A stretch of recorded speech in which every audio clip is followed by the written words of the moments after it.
Meche todo mitole mikudo zanzan. Egbe sidi gbe azan ko aton go gbero li asun me. Mi me kayin agbo kwegbe ton le bo ma do asu albuma do asile a. Mi na do mi kum lo jiro pepe nu mi ton la jemege tonji. Tuo mi desu gbeto mi kun do bi bible na da so alumi na da si o nu mo ko ton kun jiro mi ro ken ko lo me o. We me kayin agbo kwegbe ton do asu alubo do asi o. Bo tun lo jiro ko me sin debudo mi tentin o ko me sin ni odion. Era je fifa jiro we ko asuto ko tentin. Lopo mi ton kayin bele le o. Mina do mi lo akwesi apapo yo erodero jiro uvede bukunde mi o mi kumo planet de gberu tabado mi ero akwesi apapo yo mi kan to ko lojo la mina no kan si apapo yo erodero jiro ero bibio agbaza mi ton bibio ero jiro nudu mi ton egbe ton de mi na duo je oni de me pede ena wada gbe mi lopo mi ton kan de lele o mina do mi ko lojiro azo si apapo yo ero mi lebo pankon bo wuli bona azo mi ton eni ona zo mazo no na do nu kon yiwe pe mi kan za o ipi apoton kun loko go mi me ya gozu kan me ton le mi na do mi ko mi me odo asu al mi me odo asi o mi mo lo jiro kon do ko la super siko tentin vivi dictin o mi tentin ko me ma ka odo asu al ko me ma do asi a ala tun ko mo lo jiro egbe si azangbe o me na asu me al me na asi no yo ani black pe mi mo ko ton dandan lo egbe mi kan e bodo no bi mi ton itoro le ko mo lo jiro akwesi apapo ye do mi ni blu tete bo tun lo jiro akwezizan wututo ekunje hamilo egbesin azangbe o la mena o kan si apapo ye do nudu e konkon be ni o ewe yon bo mi na do egbe tuo mi kale bonu singege o ele wa dagbero agbaza me ni asosi apapo ye mi na do mi kumolo jiro ndebude mi na so asosi apapo ya la jo mi to si apapo yo dagbe na tin mi we pe mi kan za we pe wa tongo e wa dagbenu mi meyin toro le mi go si toro ji o mi na wa no bi mi ten we do bule go bla do mi do ko ma do asu a ro ma do asia ani tun ko mo lo jiro plantain yo fi ni so e ja wa dagbe ni omi bo me ne asu no alo asin we yo ani la mi mo ko to pe to mi me ka do asu alu mi me do asile yo mi na do mi ko mo lo jiro ko me sin de kunde do egbe si azangbe o mo ja mi kan mo lo jiro awaji e dina no ko egbe awaji e mo ko to de so e kun mo mi do egbe si azangbe o e ka tun ko lo di akwesi apapo yo e kun la yin mi debu o ka yin lo ji mi ja ko nde we yo mi ni ta ko mo tu yin ko to dan bo ka tun wo lo jiro mi me yin wa lo gugu akiko le mi me lo tori yin wa lo tori ko ko le o mi ni blo dede ni mi odu akwe keke wa iso mo egbe ton mi ma le bodo mi na mi si akwe keke o lo po mi to e ka ise mo le o ina do mi ko lo ina me na lo ga ise apapo yo mi me gege ti mo nu na o chi ko mi wa yo so e wa yo mi ka lo mi le gbe si azagbo mi na mo mi de mi kanju na kanju da gbaza mi wa zo si apapo yo mi na do no fi mi to ise mo le kun lo jiro lili mi to le gege na wi wa mi do nde buja blo mi le nde buja blo mi na to blan blo dan we ku mi kan za we o ku tan tongo e he talagbe ami mi me kan ya gasale o mi na do mi kun lo jiro ko me sin debu da super super tentin o mi na mo lo jiro ko me sin mo koton mi na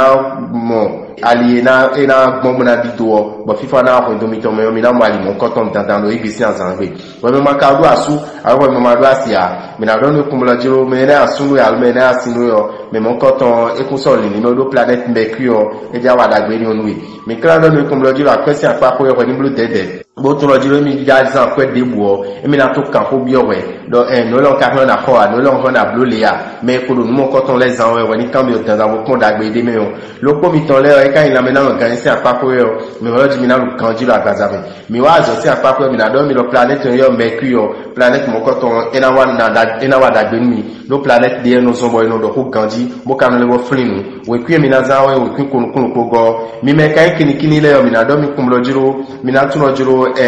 do apa mi ton ko yo ndo ko de na yo do apa mi mi de go do fine yo ndo jiro ko mi kini yo ani tun kum lo jiro asupa si ko si apa ko yo mi mo lo jiro ko me sin pede na wa o me sin kala wa ba ikun kila na le ba bla tun do emi e wewo ekun kai dagbe nu me o lo po mi ton kai le yo le mi na do mi kum lo jiro mi ni tun lo mi me ma do asu al mi me ma do asia dandan me na asu mi al me na asin mi o mi ma do nku mo ko to de tin o egbesi azangbe o mi wa apesi apapo yo erodere ni blue tete no apesizan trala ni me na be apedo turu bona be sin o jajaja mi na mo akwe gege be yo ero ni ai metoni rote mama ena be apedo ni me na be do a bokun kra bo mo le to na du e ka yin la me na no kan si apapo yo mi na do mi kumlojo ndudu e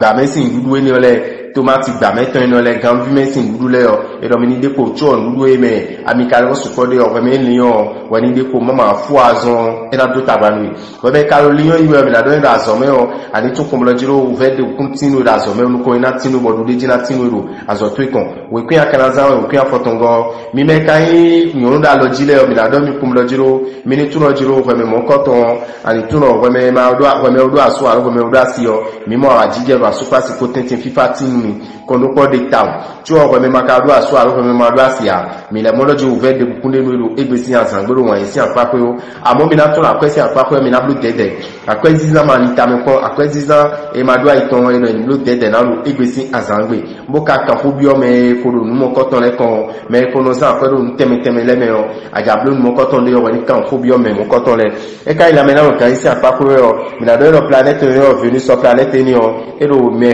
kanji boy na ru kanji da gbaza me amo lo ko de planète ni no zo me o e no zo me be no du mu se ko ewu won ni blue dede ko nuru din ko lo ko mi tan ka en vierge le mi na do mi kum lo jiro azomeo e lo jiro ko ma ko anu me nwa e ma do mi na do ta me la mi na ko ni do pe o do trala we me yin kan do azode me o we ni blue dede ko di do ko we kya kanaza we kya foton kun we go mi me yin da dan le mi na do mi kum lo jiro mi ni tun lo jiro mi ba nu keke mi ba bo nu keke ni bi o lo mi asumi ton ko mi ko tete alo asumi ton ko mi ko tete o mi ba bo nu keke ni bi o bo ni dagbe ni tinu mi we me ma ka do aso aro we me do asia mi na do lo kum lo jiro me na asunu me na asinu o akun do tekon mo koton lo egbesi azangbe o lo ko mi ton le o mi kan do mi kum lo jiro akwesi apapo yo lo jiro in level fi an lo kanji bole bo wuri bo me de kanji la présidence apapo mama e ma yo blo a no e baki no e akwenu le me na be akwedo e kun kai ni mo la wa dagbe de meji o lo ko mi ton kai balance le o mi na do mi kum lo jiro la me na no kai si apapo yo mi mo lo jiro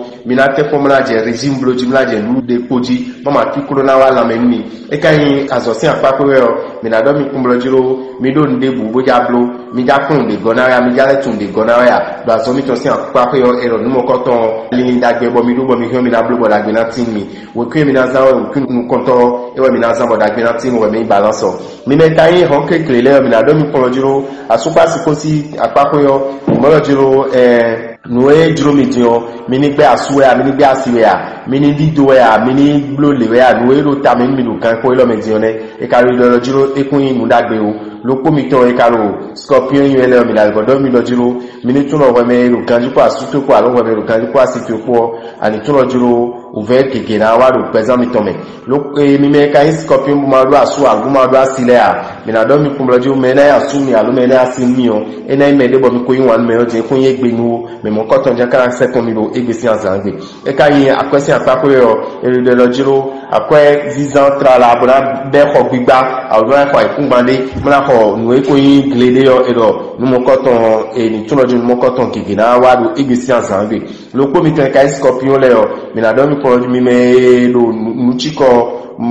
sentir la main egbe o mi na mo ji mi na ru kanji ro la mi tome mo na do awajije me mi kan do mi lo jiro azosin apapo yo mi ni tun kun lo jiro nu gegetin ta mi gegetin ni gegetin mo mi ja so go na zo mi ton bo nu ko ton la le bo na nu kon inu azo ta o we kwe mi kan za o we kwe ezengo mi me kan yin nu da gan le bo do asu agbodo asi o mi na do mi kun lo jiro ko me sisin gege na wa ko me de gbe ma se na wa me de na vodo e na support ko ndo mi to me do igbe bo me ma ka do asu aro ko me ma do asia mi na do nu kun lo jiro an tun lo jiro wa ni ma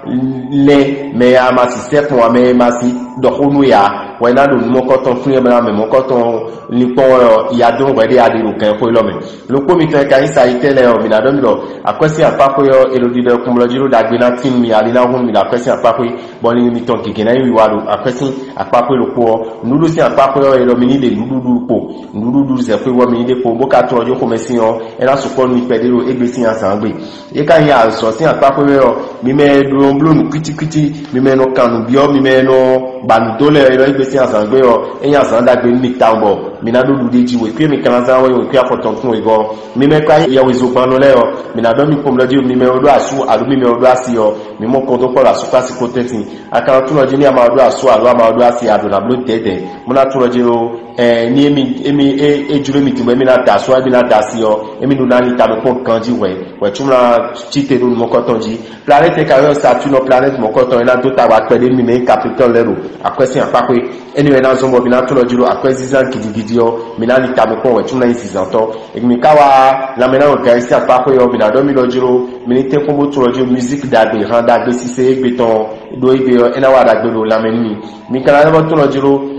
azo si apakwe yo me gigena ti mala do tagbami trala azogbe mi ton gigena tin bonu mi ton na be uta lo nu ko lo titin mi utu e ka loje kun si pe mi wo mi ni Egypta o mo ka to loje we kwi mi na zamo dagbe na ti mi o kwi kogo ewe mi na zan mi me kai 50 le o mi na do mi lo planète yo lo Pluton planète mo ko ton e na wa dagbe nu no vi mi ton